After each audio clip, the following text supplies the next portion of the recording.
Facebook တွေ IG တွေမှာ profile ပုံအလွတ်ကြီးနဲ့ဘာ post မှမတင်ဘဲတိတ်လေးနေတတ်တဲ့သူတွေတင်ပေးနာမှာရှိလား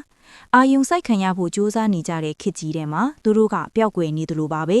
ဒါပေမဲ့စိတ်ပညာအရာသူတို့ရဲ့ဒီအဖြူအမူဟာအဆောင်မဲ့မဟုတ်ပါဘူးတာမန်လူတွေထက်စိတ်ဓာတ်ခိုင်မာပြီး EQ မြင့်တဲ့သူတွေထက်နေတတ်ပါတယ်ဘာကြောင့်လဲ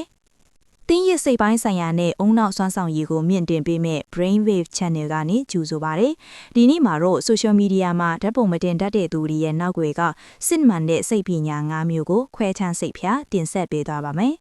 ပထမအချက်ကတော့နာမည်ကြီးဖို့ထက်ကိုယ်ပိုင်လွတ်လပ်ခွင့် privacy ကိုပိုတန်ဖိုးထားတာပါသူတို့အကြောင်းကိုတခြားသူတွေဘလောက်သိခွင့်မြင်ခွင့်ရှိတယ်ဆိုတာကိုသူတို့ကထိန်းချုပ်ချင်ကြပါတယ်အများစုက like ဒီ comment တွေကနေအတိအမှတ်ပြုမှုကိုရှာဖွေနေချိန်မှာသူတို့ကတော့ကိုအတိအမှတ်ပြုမှုကိုပဲမိကိုကြတယ်ကိုကြည်နှုတ်ဖို့အတွက်ကိုဘဝကိုကြီးညာနေစရာမလိုပါဘူးဒုတိယအချက်ကတော့ကိုတေချာမြင်သူတေချာထိမြင်မှု self awareness အားကောင်းတာပါ online မှာတိတ်မဝေညတဲ့သူတွေဟာကိုဘသူလဲဆိုတာကိုတေချာသိကြတယ်ဒါကြောင့်သူတို့ဟာခိရည်စီကြောင်းအောင်လိုက်တာမျိုးတခြားသူတွေနဲ့နှိုင်းယှဉ်တာမျိုးတိတ်မလုပ်ကြတော့ပါဘူးသူတို့ရဲ့ပျော်ရွှင်မှုဟာတခြားသူတုံ့ပြန်မှုအပေါ်မမူတည်ပဲကိုယ်စိတ်ထဲတာပဲလာတာပါတတိယအချက်ကစိတ်ပိုင်းဆိုင်ရာလုံခြုံမှုရှိတာပါဓာတ်ပုံနည်းနည်းပဲတင်တာဟာအာယုံစိုက်ခံရမှုမလိုအပ်တဲ့ခိုင်မာတဲ့ယုံကြည်မှုတစ်မျိုးပါပဲသူတို့ဟာကိုပြီးစုံတည်ပြီးလို့ခံစားရလို့ selfie တွေနဲ့တတ်သိပြစရာမလိုပါဘူးဒီလိုလူတွေဟာစိုးရင်ပူပန်မှုနည်းပြီးလက်တွေ့ဘဝကရည်မှန်းချက်တွေကိုပဲပိုအာယုံစိုက်တတ်ကြပါတယ်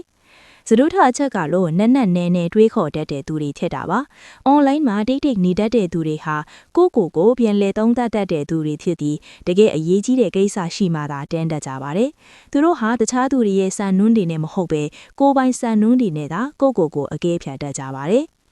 ပင်စမအချက်က digital ကဘာရဲ့လှည့်စားမှုတွေကိုနားလည်ထားတာပါ။တိုတိတ်နေခြင်းအပြင်သူတို့ကအဆုံးမရှိနှိုင်းယှဉ်မှုတိုင်ရာကနေကိုယ့်ရဲ့စိတ်ချမ်းသာရေးကိုကာကွယ်ကြပါတယ်။ဒါကြောင့်နောက်တစ်ခါဓာတ်ပုံမတင်တဲ့သူကိုတွေ့ရင်ရှက်တက်လို့လူမှုဆက်ဆံရေးညေးလို့မတင်လိုက်ပါနဲ့။သူတို့ကတာမန်လူတွေထက်ပိုတီးငယ်နဲ့ EQ မြင့်နဲ့ကိုတိတဲ့သူတွေဖြစ်ပါတယ်။လူတွေရဲ့စိတ်ကိုဖတ်ပြပေးမဲ့ Brainwave ကိုအခုပဲ subscribe နှိပ်ထားလိုက်ပါ။